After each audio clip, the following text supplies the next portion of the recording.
Brought to you by Lacrosse Extras, it's time for another episode of The Player and the Journalist, hosted by Karson Harris and David Vick.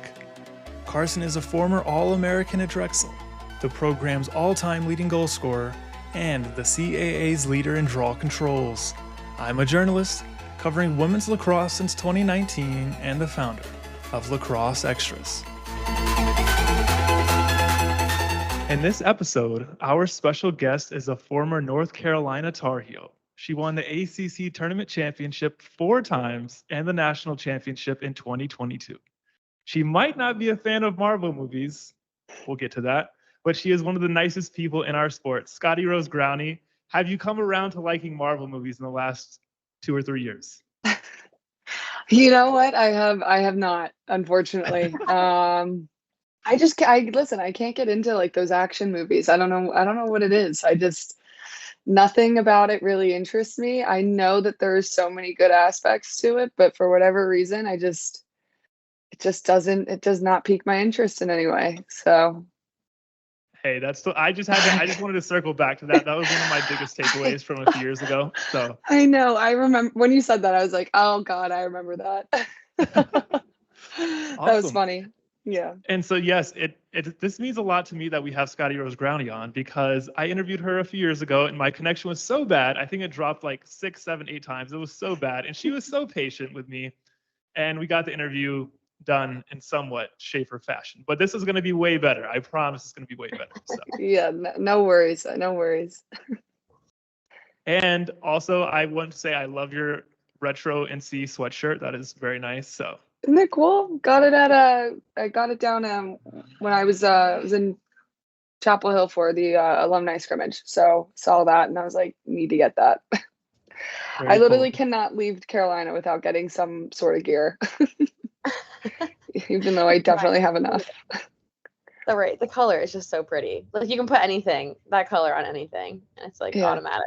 It's like it's my phone case too. Like it's everywhere. Decked out always. I'm there now for PT school, and I didn't do it like really because of UNC, but I drive that like light blue Subaru, that's like everywhere. Yeah, that's I drive that. That's like so I feel fun. so UNC. That is so fun. No, yeah, I mean it's like I feel like it's kind of like when you go to the school or you're down there, it kind of comes apart like of you. It's like a cult. It really is. The UNC community just kind of like sucks you in and doesn't really let you go.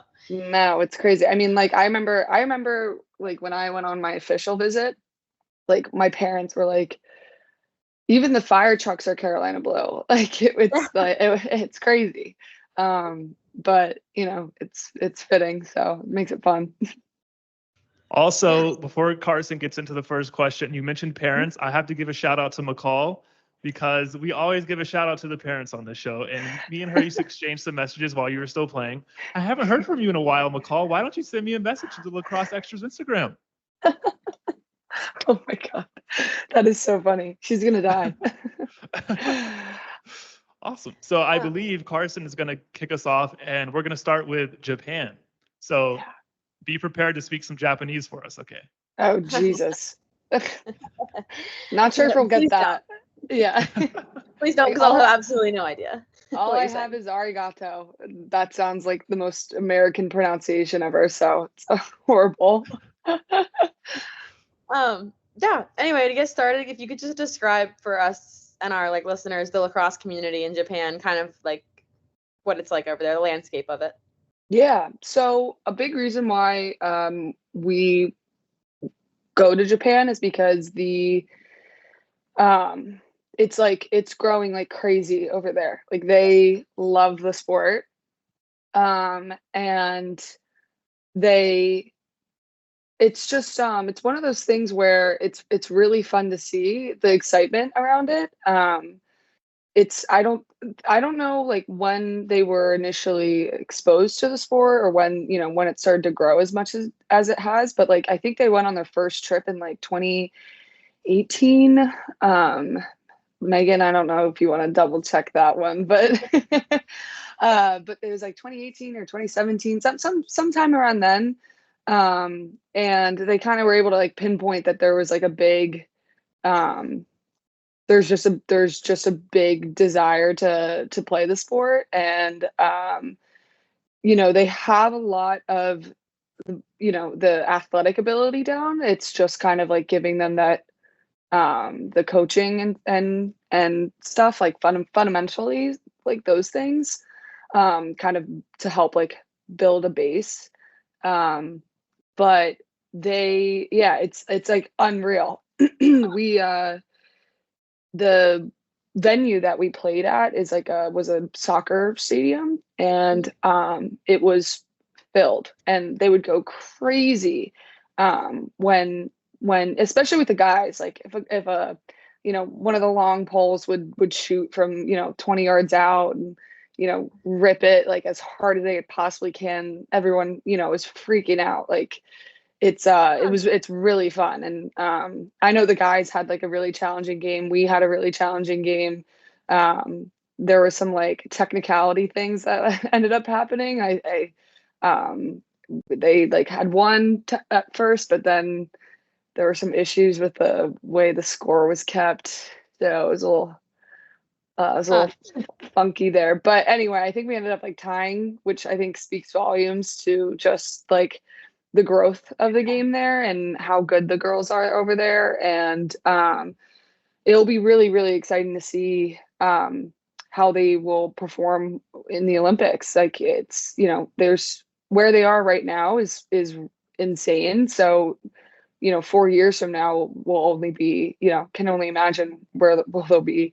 But yeah, the community over there is wonderful, super, super welcoming, and just really excited and eager to learn, which I feel like you don't always get that exposure, even when you're coaching like kids sometimes, like, it's like seems so forced at points. So to have people who are so like ready and able to learn and, excited to learn, it's really fun. It makes it all really worthwhile. Yeah, I knew you guys were over there. I had no idea like the presence that lacrosse had. I didn't realize that it was so big, like, or that it was such an exciting thing over there. I hadn't realized that at all. That's cool. Yeah, it's crazy. It's crazy. I think like their biggest sport out there is baseball. They love baseball, and yeah, I know. But so so being able to like kind of grow the lacrosse, like they have university players, they have the little kids that are playing. It's so fun to see. And I think it's really exciting for the sport as a whole, especially with coming into the Olympics and everything, because it will be, because obviously I think there is a drop off, between like U.S., Canada, and then kind of, everybody else. England's obviously good as well, but I think in comparison, those are like the big dogs, and then you kind of have everybody else. So to have them, be as good as they are currently is, it'll be really fun, and I'm sure very competitive come the Olympics. So yeah, that's cool. Thank you. Awesome. So a few years ago, and I was an intern with the WPLL, we had a player from Japan come over, and she, like, everyone was caught off guard. Like, I had never seen a Japanese player play the sport before, and it's pretty interesting because in different countries they play a little differently. And so we had Bella and Gigi Gaspar on here from Canada, and they called the Americans soft. Politely, they called us soft. Yeah. And so the craziest thing that I noticed was like defensively, like she was up in your face 24/7, and she was not giving you a lot of room to breathe. So obviously every player is a little different, but can you talk about how they play the sport compared to Americans and Canadians, like you said? Yeah, I think the biggest thing is like their change of direction. I don't know what it is, but their change of direction is unbelievable. They are fast as hell.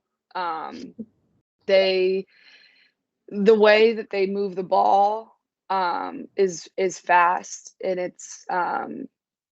it's just, yeah, I mean, it's like, it's funny when I'm saying that out loud too, because I'm like, obviously, we have really like, the American, like the way that we play, it's good change of direction, all those things as well. But I don't know, like just technique wise, it's a lot it's a lot like cleaner, honestly. A lot of the players there are shorter too, so I always kind of wondered if like maybe because like their center of gravity is a little bit lower. Like I literally don't know what it is, but they're fast, and everything that they do in the game is very quick.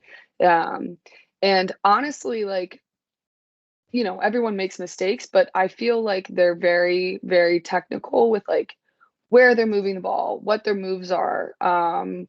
And yeah, I think it's like, I feel like their Japanese culture is like generally like pretty disciplined and kind of everything else that they do. So I feel like that kind of translates over to the sport.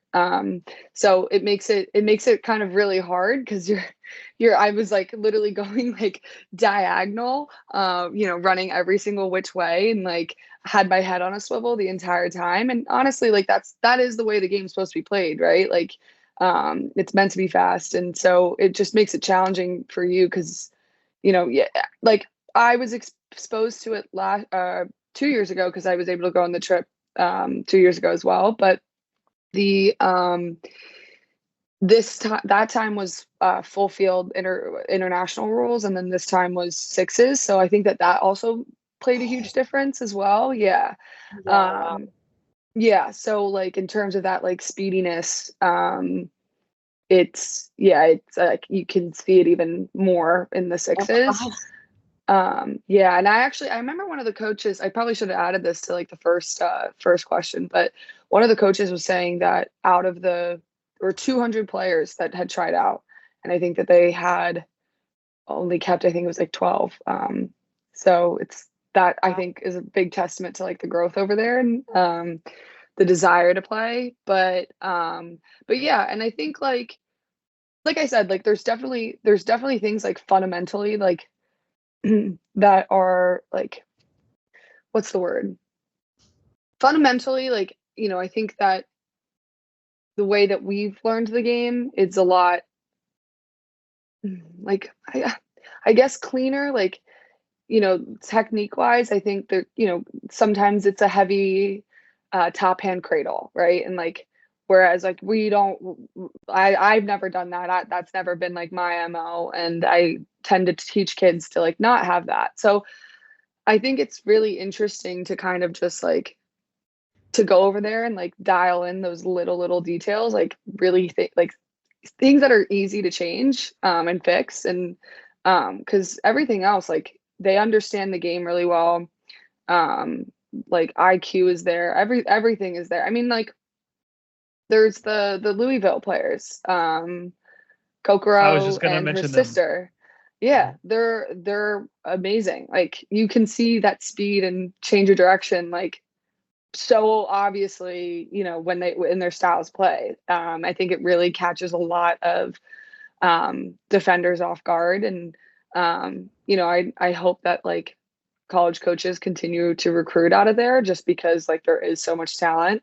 But yeah, I think like just in terms of, small fundamental things, it's like, so easy to fix. But I think overall, like they're the real deal over there. Like they have it going on, and it's like it's really amazing. And that's kind of like, again, like that's why we go over there is to like help with like, those little nuances that we've been taught by, coaches and other players and stuff. So it's it just, it's dialing in the little details there. But overall, it's really cool. They're just so goddamn fast. Like it's literally crazy. I always considered myself like relatively fast. Like, I don't know, running in a straight line. But, in terms of just like that change of direction, it's like, it really is incredible. It's so hard to defend. And that quickness and just decision making makes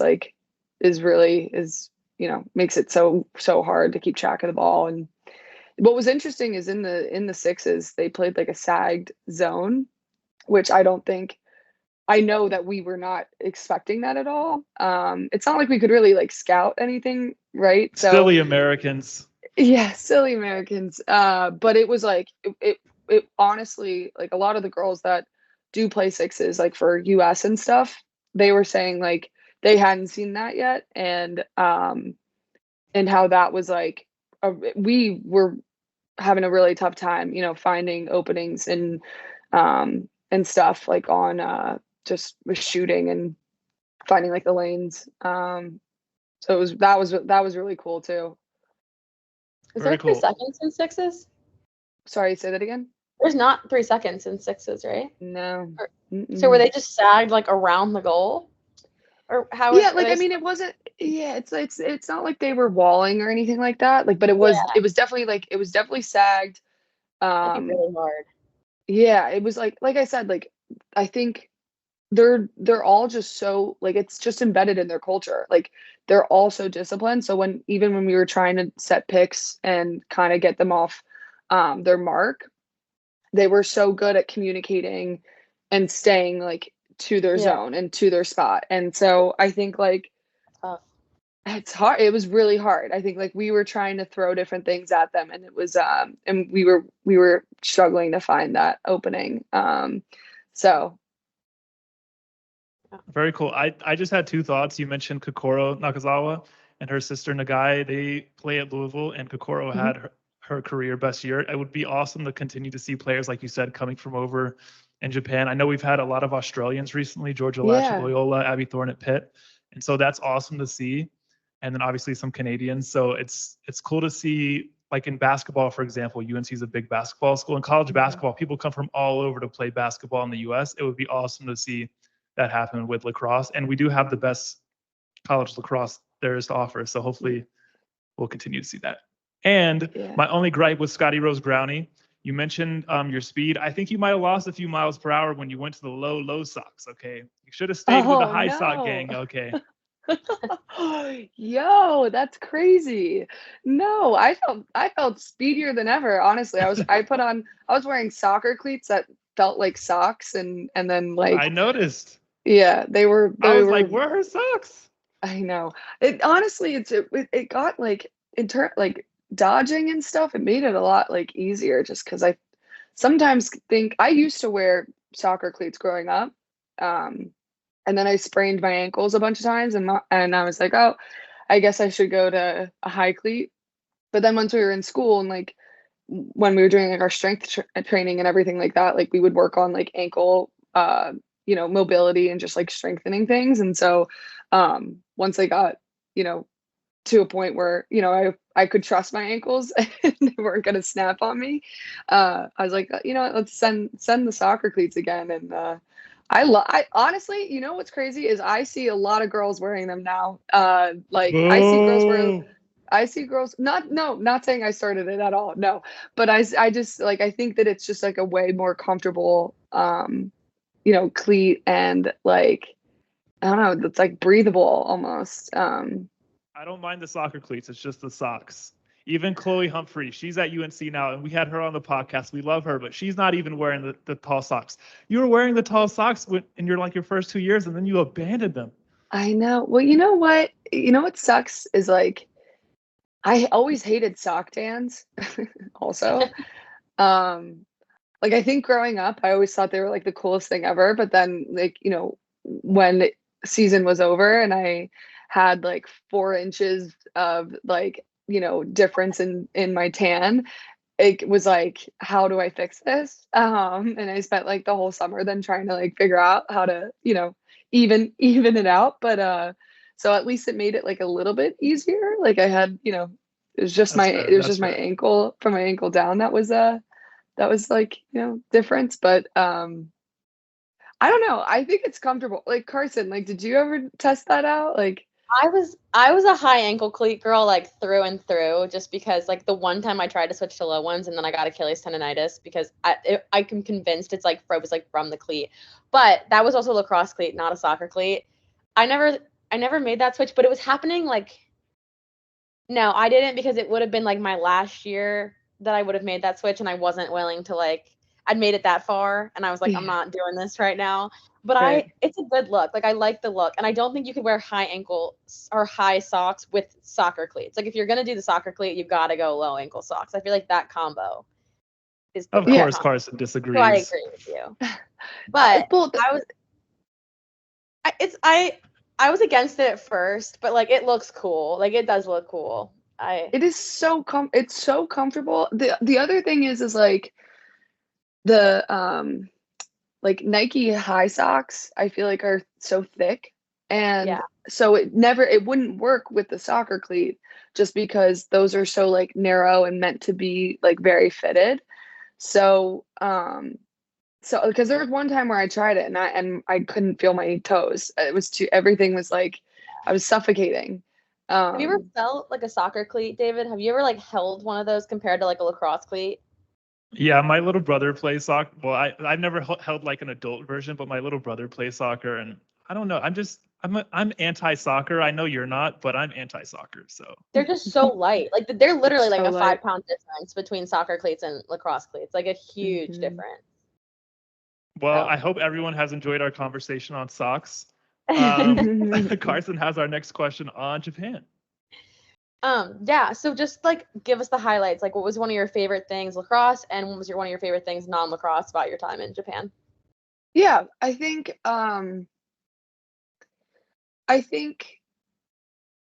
let me think which one to answer first. Okay, I'll go with I'll do lacrosse. Sorry, I know. I was like trying to think of what I should do.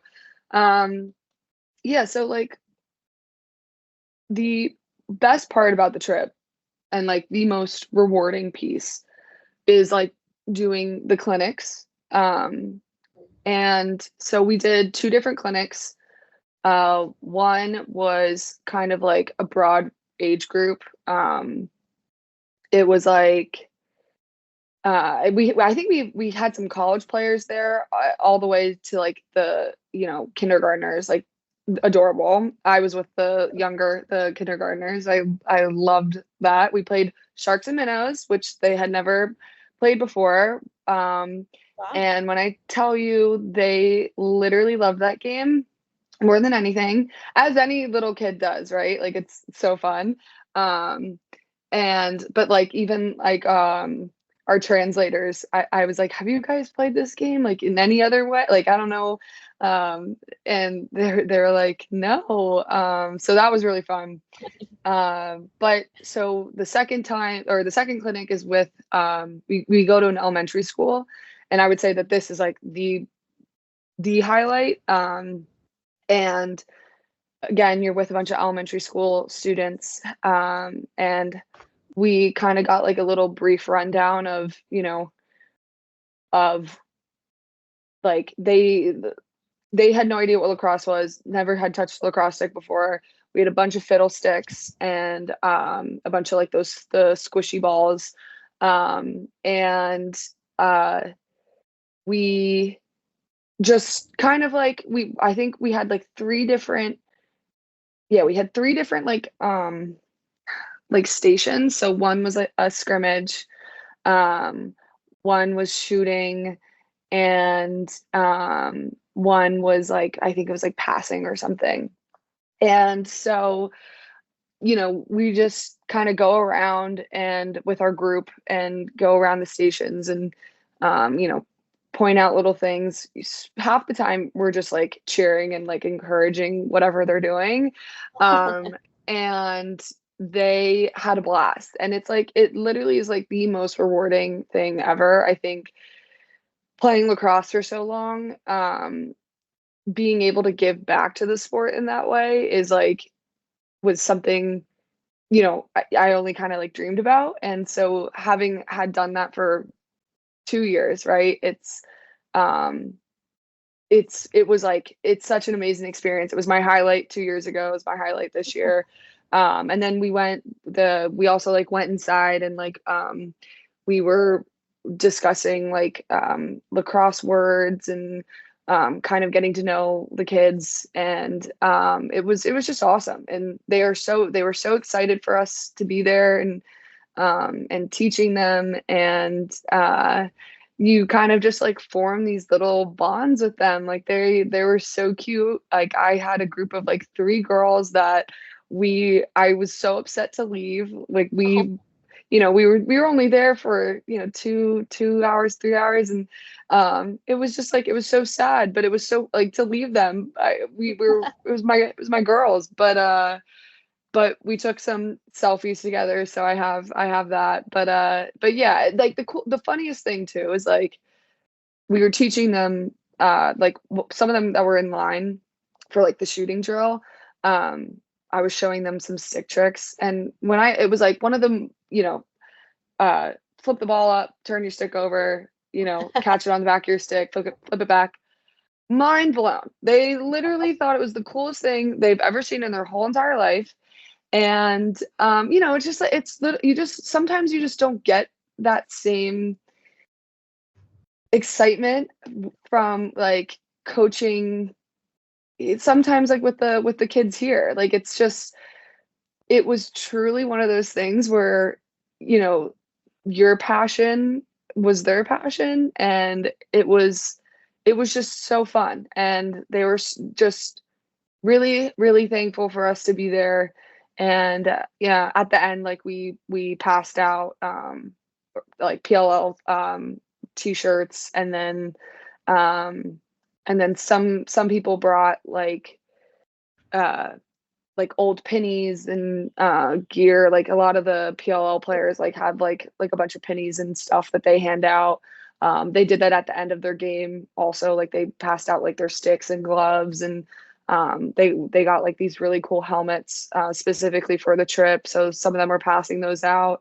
But it's like being able to do that was like, it made it so fun. And it's just, you feel very fulfilled in a lot of ways when you get to actually give back in that sort of capacity. It was really, really special. If I can just jump in. Oh yeah, go ahead. That's awesome, because like giving out these keepsakes, you never know, like 20 years from now, you're not going to be thinking about it, but it's going to be floating around somewhere in Japan. Someone's going to have that shirt. Someone's going to have that penny, and someone might be wearing it, So I think that's the coolest thing ever. So also, some of y'all posted some very cool videos of the kids on Instagram. I think it was Dempsey Arsenal that I'm thinking of specifically had some really good ones of the kids. They seemed so friendly. So that was very cool. Yeah, so there was a group of us that went to one elementary school and a group of us that went to another elementary school, which we actually didn't do 2 years ago. So even being able to like split up like that and go to 2 separate places and teach and everything was really cool too. Lizzie and Dempsey are so good at vlogging. Like like their social media stuff is just like, it's top tier. So yeah, that sounds right, that it was probably Dempsey. It's, they're good at capturing like all things that are going on, which is always makes it fun, and a little inside of the trip. I think Lizzie might be like full classified as like an influencer now. Like that girl vlogs everything. I'm like, you have that title. Like you actually get to have that title, I think. It's amazing. Yeah, it's so fun. Like, yeah, Lizzie like goes viral on TikTok like every 2 weeks. I'm like, it's crazy. It's so fun though. It makes it fun. But yeah, no, they're that's a Lizzie. Yeah, Lizzie might have that influencer tag. I think she deserves it at this point. Yeah, I agree. She put being on the trip with her. She put some work on being able to capture everything. So yeah, she deserves. I feel like once you're like actually making an effort to do it, then you get to classify yourself as one, because like if you're putting in that effort, then her and Sketch should do a collab. That would be amazing. Oh my God. Who Sketch is? Oh yeah. What's up, brother? He cracks me up. I don't subscribe to any YouTubers, but I just subscribed to him over, I think, last week, because I was like, this guy is cracking me up. So yeah, he's a character. Yeah. Yeah. Awesome. Oh, sorry. Go ahead. If you have anything real quick. I didn't say non-lacrosse related, but I think just generally like being able to sightsee, and see Japan and everything that it has to offer. I think is I have nothing but, you know, it is the most insane place ever. It is so cool. The people are amazing. The culture is amazing. The food is delicious. I think like I always say to people, if you're thinking about going, like I've talked to people about the trip and they're like, oh, like I've always wanted to go. And I'm like, you just go. Like it is one of the coolest places ever. I honestly think like America can learn a lot from the way that they do things there. I like the people, when tourists come, they view it as an honor that they, you know, want to see their country and see everything that it has to offer. Whereas like, I mean, I live in New York and I work in Midtown and right by Central Park and like Rockefeller Center. So like during Christmas time, that's like I'm like so annoyed because like, you know, the streets are all crowded and, you know, people like stop, like, oh my God, that's like the worst thing. People like stop in their tracks to take a photo of, you know, a building or, you know, whatever it is. And as I'm like trying to like walk to work and it's just totally different you know, ways of kind of viewing that sort of thing. And just, you know, I have to kind of take a note out of their book and remind myself, you know, sometimes this is like people's first time like in New York City or something, so I have to give them a little bit of grace. But no, I think it's just everything about Japan is like is really remarkable. So if Very either cool. of you are planning on go or want to go, I say book that trip. It's like it's really just an amazing place. Very cool. Also, if you're looking for a good show to watch, I'm not sure if Scottie watched this, even though I recommended it to her. It's called Tokyo Vice on Max. Very Yeah. good. It's not exactly a kid-friendly show. It's an HBO Max original, but it's very good. I would highly recommend it. Mm. And it's about a journalist who I have a soft spot for because there aren't many journalists out there, you know. So awesome. So transitioning to your North Carolina Tar Heels, it's been quite the interesting year.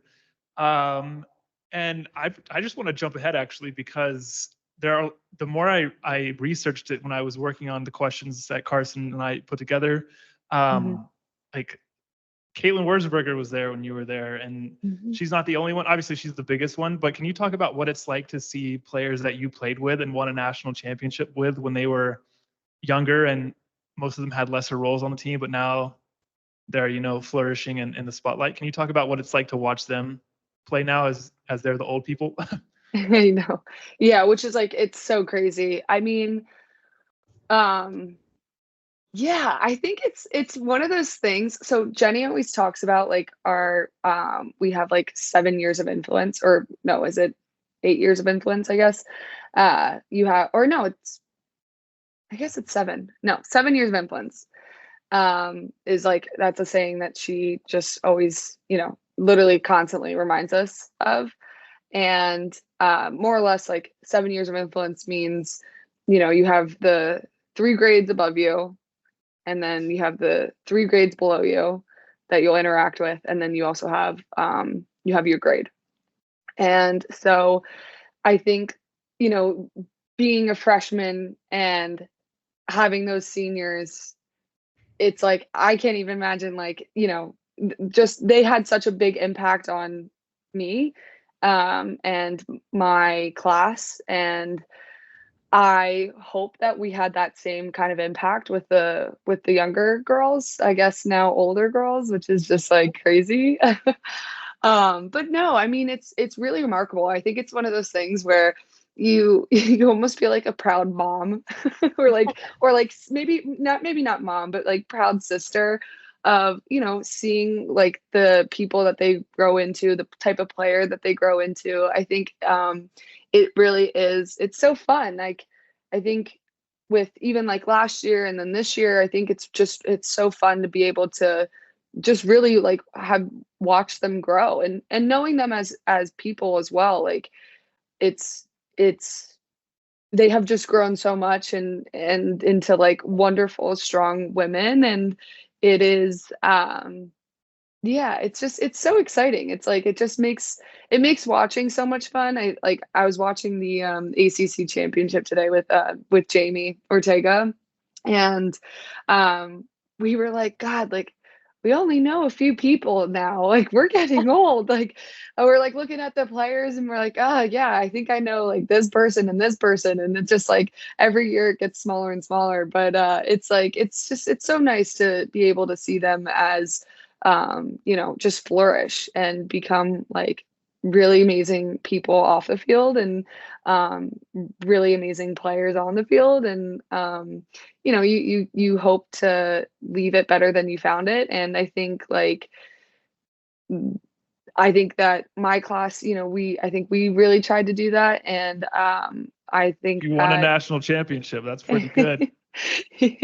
I think yeah, I just think it's one of those things. It's yeah, it's just special. You feel just like a very profound sense of, of pride and knowing them and seeing how far they've come, and even like challenges that they face like off the field as well, and overcoming those. And it's just awesome. You really, I'm not sure if there's like a really good way to to word it, just because it's one of those things that it's like Karson can attest to this, like the relationships that you make through the sport, and especially like on a team, and the things that you go through together, just kind of brings this huge sense of like camaraderie and respect for each other.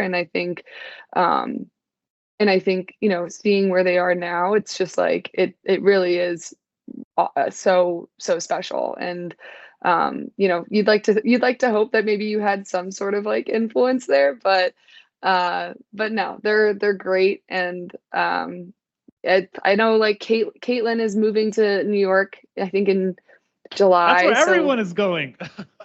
yeah, listen, New York is where it's at. All right. But Shout out Emma Trenchard. I believe you just celebrated her birthday the other night. I saw that on Instagram. yes, we did. Emma turned 25. Yesterday was her birthday. So, yeah, I mean, like, but like, it'll be just like, just like, these relationships that you form with like the grades below you. Like, so, you just form such a special bond with with the class that you're in. And so it was like, Allie wasn't able to make it, but we had like Andie there, and Jamie, and Kara Clagis was there. I don't know if you remember Red her card, Caraclages. red card Kara. God, she'll hate that. um, but I think it's like it's just fun. I think New York's great. I always kind of have viewed it, just being from like the East Coast, I always kind of viewed it as like a rite of passage into like kind of like my adulthood. And so having all of them here is awesome. And then having more girls, entering the corporate life, be here, it's awesome. I think like those 7 years of influence like never fades away. And I think that's like just part of the culture that like Jenny has like created at Carolina. And so it makes it amazing. So there's a bunch of them that that will be here, but Caitlin will be here, and entering our little UNC squad that we have, in New York. So it'll be great. That's cool. We had Madison Ahern on, and she's going to New York as well. I guess there's a lot of former Notre Dame players in New York City as well. So that's why I was like, everyone goes to New York City, it seems like, after they graduate, especially all you Northerners, I know a few years ago you were like, there's no way I'm staying in Carolina. So I wasn't surprised to see you go back up, but Yeah, no, it's yeah, there's a bunch of Notre Dame girls and guys here. Yeah, it's fun. It's like New York, although, it in reality is a massive place, it is so small at the same time. And the people that you see and run into, no matter where you are, is kind of crazy. And then, add the lacrosse world in there, and it's even a smaller pool of people. And so yeah, just like it makes the city fun, seeing a bunch of people, seeing people that you maybe haven't seen in a while. And yeah, it's great. But very cool. That's awesome. Also, it was cool to see you smile when you're talking about the younger players. That's cool. Yeah, no, they're amazing. I mean, I think like obviously this year I think has been hard, and we're gonna get to that. Yeah, I know. I was gonna say, and like we've talked about, like the standard is high, and I think as athletes we're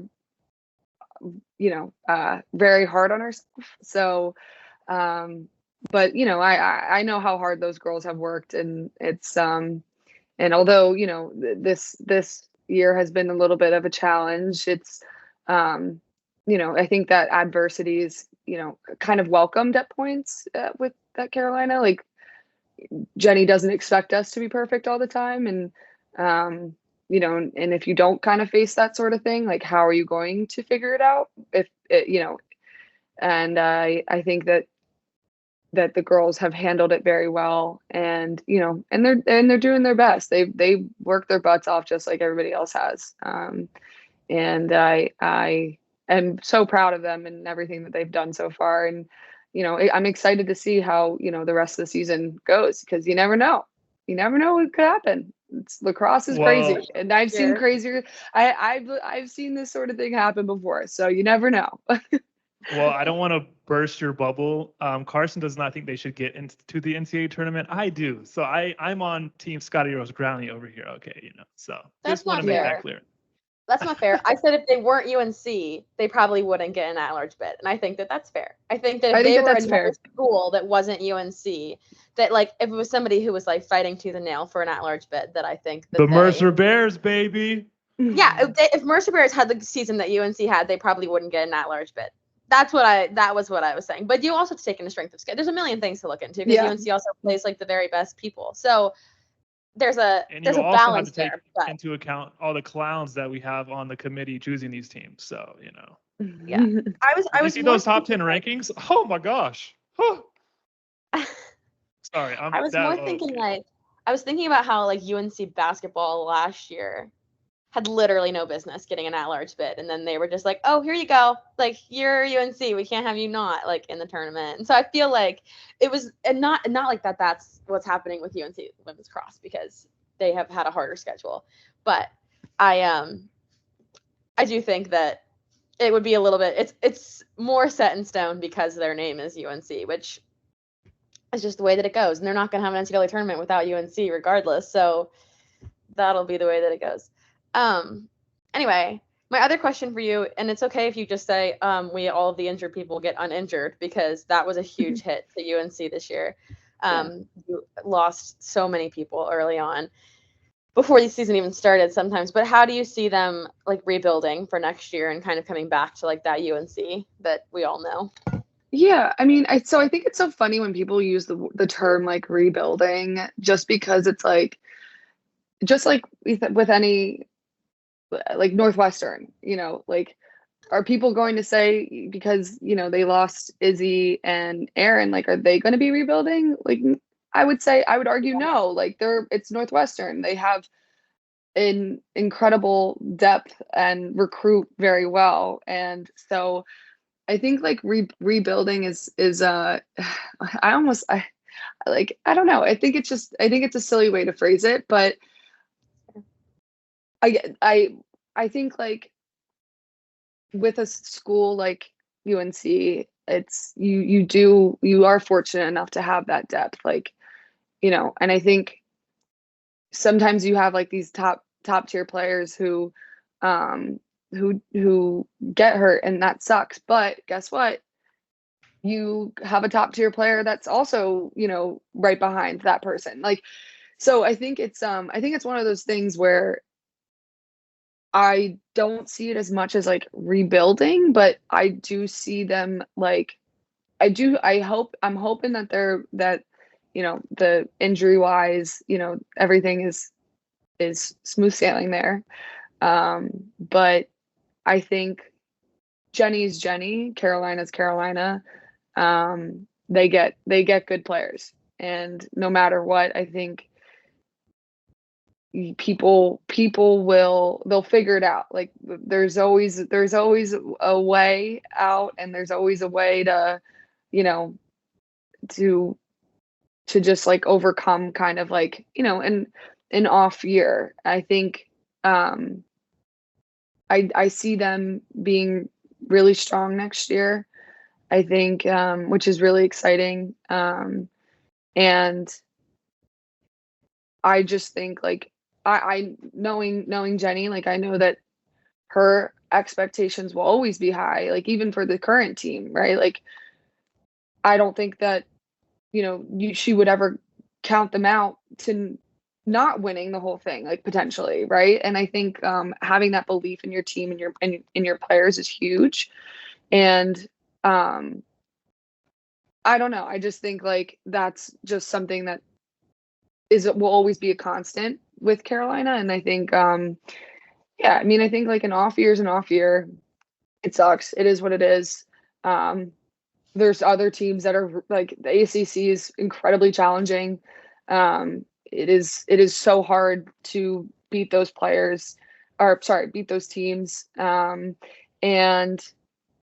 you know, I think it's a great thing though to be able to have those challenges and kind of build off of those losses and figure out, you know, what went well, what went wrong, and how to kind of go off from there. But I think next year, you know, it's for me, it's just, you know, like I said, Carolina's Carolina. I think that that's honestly the answer there. Like it's I yeah, I don't know. I'm biased obviously as well. So like, No, I think that's fair. I think that's kind of the mindset like Carolina has in general for all sports. Like even when basketball was like down last year, they were kind of like, meh, screw it, we'll be fine. Like we'll figure it out. It'll happen. Yeah. Regardless. I think you know, Jenny, Phil, and Marie are they're amazing coaches, and kind of having Jenny as the team's fearless leader, right? I think, you know, goes a long way. And like I think, like I said earlier, you know, being able to have these challenges is important, I think, overall for a team, just because it's like you can't always be perfect. And you know, I think even when I was at school, you know, we had years where we were supposed to win, right? And then, you know, we would lose a bunch of players the following year. Like I remember freshman year, we had lost a bunch of key seniors, like Marie being one of them. And I think a lot of people didn't have a lot of belief in us that following year. And we came back and, you know, had another really great year. But, you know, I think having those losses though in the semifinals for 3 straight years really helped us get to, you know, the ultimate goal. And I think that's why I say, like, you know, we welcome those challenges, I think, at Carolina, and kind of that adversity, because it you know, you're forced to figure it out no matter what. So they're great, and I know like the players coming in are really solid too. So I'm excited for them. It's going to be really fun. I think obviously, you know, this season's not over yet, so I think you know, seeing what they do, there's always like a little lull obviously between conference and then NCAAs. So hopefully like some people, you know, they rest their bodies and, you know, are good to go for NCAAs. For sure. So you mentioned this being somewhat of a down year. I mean, I think they're 9-6, 10-6, something like that, and all of their losses have been pretty close, except for I think the Northwestern one, or Syracuse. Yeah, Syracuse. And so like they're not that far off, and especially in a year like this year, everyone's beating everyone. I mean, who's to say they can't make a run? So I'm curious, what do you think they need to, like, earlier in the season, I said I thought they needed to get Riley Casey the ball. I think Caroline Godin has really emerged as a season. She's been super fun to watch. What do you think they need to do, whether it's offensively or defensively, to be a little bit better and give themselves a better chance come May? Yeah, I think something that I've noticed, like a lot of teams have been doing, is a lot of people have been doing defensively, a lot of zones. I'm seeing a lot of zones out there. I feel like when I was in school, I'd say probably like 80% of the teams we played did man to man, and we did man to man. I think, like, I mean, obviously, like, I think, like, that's to say, like, initial game plan, man to man. Things change obviously mid game, but yeah, I'm seeing a lot of zones. I think, and the zones are really good. Like Syracuse's zones, top tier. Notre Dame's is really, really good. I think, like, I feel like defensively they've come a long way. Phil is literally a genius when it comes to defensive work. Like, I think I even like that Northwestern game. I thought the way that they played against Izzy and Aaron and Madison Taylor, like all those girls, I thought they did an amazing job. And I think like since then, I've really seen them do a very, very strong job just like covering things defensively. I think I know it seems as though they've been kind of like throwing Alicia and Stella, the goalies, kind of like in I and was just out. gonna ask you about that. So Yeah, it seems like they're just trying to figure it out. Both of them are amazing goalies. I think I think it's just it's hard to like have that consistency when I'm sure like goalie's game is all mental to begin with. So like, it's like it's just hard. It's a hard position, and I think that's probably something that needs to be figured out a little bit. I don't know.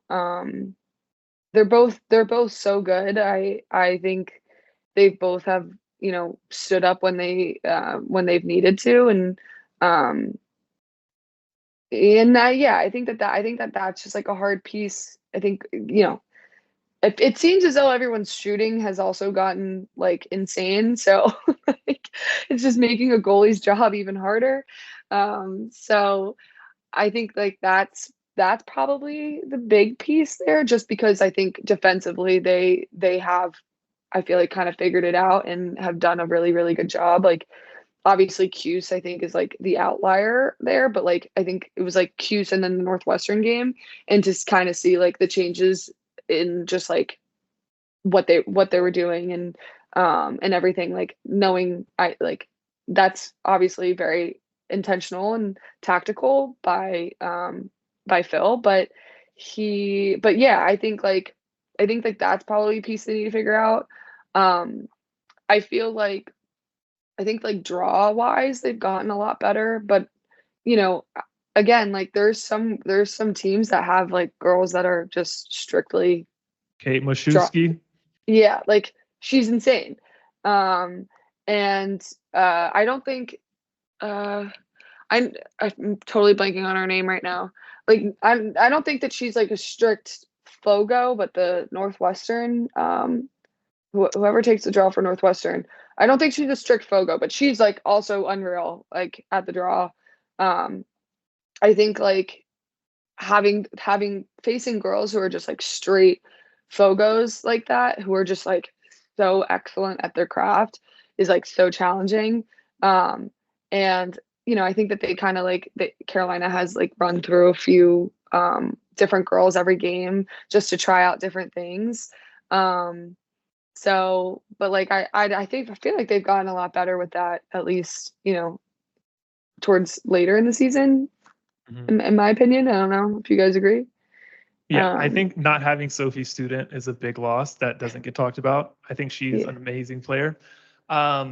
So I know we're coming up on time here, so we have a few more questions to get to. I have one. I just want you to give me one word, okay? Okay. Who's going to win the national championship this season? Oh God. One word, Scottie. One word. Unless it's BC, or you could, I guess that would be two words, but one or two words. Who's going to win?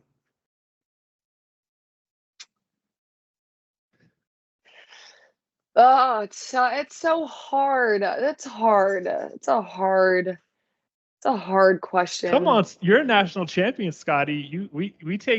I value what you have to say, so I gotta hear something. But there are like, when come tournament time, literally all bets are off. You never know what's going to happen. What happened in this? The game has no memory. So who has beaten who and who has lost to whoever? Like that does not matter anymore. Low key, like I would actually love for. It's about to be an ACC team. It's about to be an ACC team. I was gonna say I would love to see Notre Dame actually. Hey, there we go. Yeah. We're Notre Dame fans. Yeah, I think like talk about like growth in players. I think like the three, Jackie, Madison, and Casey. Like I forget when they were freshmen when I was it fifth year? I guess a regular senior. I can't. Yeah, when I was whatever it was, seeing their growth and their development over the past like few years has been like absolutely unreal. And I think like again, like having that chemistry with like your class is so important. So I don't know. I'm rooting for them, even though it's like that's a crazy thing to say. It's okay. Andie, it's okay. Thank you for admitting that. Yeah, I'll give Andie a little shout out there. I mean, I think Northwestern is spectacular. So it's such a hard toss up, and then BC is obviously really strong as well. If I had to put like who I would think would be in the Final Four, I think it would. I mean, you know what? I'm not even gonna say it. No. I can't even guess that right now. Well, thank you for giving us a team. And then also since I always enjoy getting your thoughts on Instagram about what's going on in the lacrosse world, I'm very curious to know what your thoughts are on the BC Syracuse game today. I thought, so obviously you mentioned you watched it with Jamie Ortega and you know way more about lacrosse than I do, but it just felt like even when Syracuse got up to that early 4-1 lead, 5-1 lead, I was never really worried about BC because it just doesn't seem like Syracuse, they just can't beat Boston College, right? I don't know what it is. Yeah. And also, BC is always peaking this time of year. It's crazy. It's just absolutely insane. Yeah, I think, and honestly, like that's why I say like the game has no memory. So like what happened in prior months like does not matter whatsoever. I think it's interesting because this is, if there's a time to peak, it's right now. Like you want to be starting to play your best lacrosse like right now. And they do it every year. It's crazy. Yeah, I mean it's really it's great. It's awesome. But I think the thing with BC is like they have really, really strong individuals amongst like the greater team. And like, and then on top of that, a bunch of really good players that fit in and mesh really well with like the other superstars. If that makes sense. I think offensively it's who are you gonna guard, right? Like, okay, you're gonna face guard Rachel Clark. Shout out to she went to my high school, so. Love Conestoga? her. Is that how you say it? Conestoga, yeah, Conestoga. There you go. I'm not a northerner. I'm sorry. That's all right. But it's like if you're gonna guard Rachel, okay, well, you have like Emma Lopinto, and and you're gonna cover her, then it's like, okay, well, you got Belt. Like there's just, and then you have Kayla Martello. Yeah, Kayla Martello. Like it's just there's too many components there to kind of stop, and I think. That's so hard for a defense. And I think in goal, they're really, really solid, and their defense has, I was so impressed with Sydney Scales today. I think the way that she plays with her body and moving her feet is like, younger girls need to take notes. She's Emma Trinchard-esque. I was just about to say, reminds me a lot of M, and I think it's I think that's that's the way you want to play defense, and she's spectacular. But yeah, I think that there's just all those they just have all the right components, and it's like, and so it's you can never, they're really well coached. Like you just can't, you never worry about a team like that. I think I think that they're strong, and I think winning last year too. I think like they know what it takes, and um, yeah, it makes it exciting though. It's fun to see for For sure. sure. Um, Also, shout out Katie Goodale while we're on defenders. I love watching her play. And I don't know what happened to Syracuse, but like they just lost all confidence. I think Jay Alter said it on the broadcast. It was really weird, and they were just playing really Yeah, frenzied. And I'm like, what is happening? yeah, You are just it was blowing the. forced. Yeah, it was. I don't know. Syracuse. I love Emma Tyrell. We've tried to have her on this She's podcast many a times. Um, she's great. I don't. Yeah, I don't know what's Syracuse. I feel like they're gonna have to win the big games in May before anyone will have faith in them because they just haven't Yeah, done it. So yeah. I think yeah, that they can play. They can play with the best. Like they are one of the best. So it's just kind of like keeping that consistency come obviously, tourney time. Um, they're well coached. They have really amazing players. They have also like really good components. But I agree. I think yeah, especially offensively, I just felt like it was like someone needs to just like take the reins and, let's go. Um but yeah, listen, it's another team. They'll figure it, another really good team. They'll figure it out. It's like, can't really worry too much about them. I don't think they want to see Boston College again. I think they've lost to them 5 times in a row, twice this year. Yeah, it's So tough. Very tough. Yeah, I know. For sure. Keisha Walker owns Kayla Trainer. I'm sorry, Boston Trainer. Yeah. I don't have any more questions, but Okay, well, I have one more then. Yeah. I just real quick because I know we got to wrap up. Because our followers, our listeners, they just like drop off after an hour. That's why. But anyways, No, you're good. You're good. Just real quick, can you talk about what it was like winning that national championship in 2022? And because we spoke the off season before, and you talked about how you would go into like a funk, and it took you some time to get out of it in the off seasons prior, and then you go into your final year and you win the whole thing and your final hoorah. So can you talk about that real quick? Yeah, I think yeah, it's so funny. I think like going into the season, and it's not like it wasn't in like a cocky way by any means, but it just things felt right. Um, I think deep down we were all like, we're gonna win this thing. And I don't think I know nobody like was outwardly like saying that day to day, but I think it's like telepathically we all were like, this is what's going to happen, and um I think it was one of those situations where it felt like a perfect storm. I think like a lot of people, we had the right pieces, and if there was a year to do it, it was that year.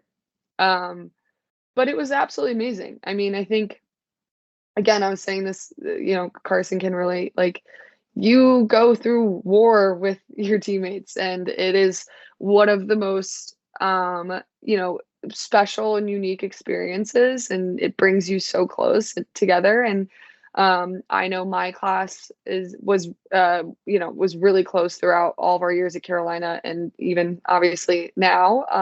But yeah, I think like having kind of that cohesiveness across like our fifth year class, and being really strong players, I think. And it was great. You couldn't have asked for anything better. I think even when we were playing Northwestern, and we were down whatever it was, that was crazy. But the there was never a second where I felt like we were going to lose that game, which is like so crazy to say because I'm pretty sure we were down 8 at one point. Like, Don't lie to us, Scottie. what? Yeah, you Don't think I'm lie to lying? us. I'm not lying. I'm not lying. It was no, I swear to God, it was like I really for like it was like one of those things we just were like, oh no, like figure it out, guys. Like, let's start scoring goals. But yeah, no, I mean, I think like that was, and once we finally got over that hump of that finally winning a semifinal game, going into championship game, it was like, we got this in the bag. Like, and I think having overcome, you know, that crazy game and, you know, coming back, we just were like, we had that confidence of like, we can literally do anything. So I think that was like a big piece to it, but you know, you can't ask for anything better. Like, being able to finish my college career on that note was, you know, I felt like I accomplished everything that, you know, I set my goals on, and it, you know, made for a really, really remarkable, you know, experience, and leaving on such a high note. So you literally cannot ask for anything better, you know, 22-0 and a natty. So. For sure. Awesome. Anything else from you, Karson? No, thanks so much for being here. It was fun to talk to you. Yeah, no, thanks for having me, guys. I'm a big fan of the podcast and the Instagram as a whole, so I appreciate it. It's fun to have to, you know, talk lax. Thank you for listening. Did you enjoy this episode of The Player and the Journalist? If so, please leave us a review and subscribe wherever you get your podcasts to help the show reach new fans.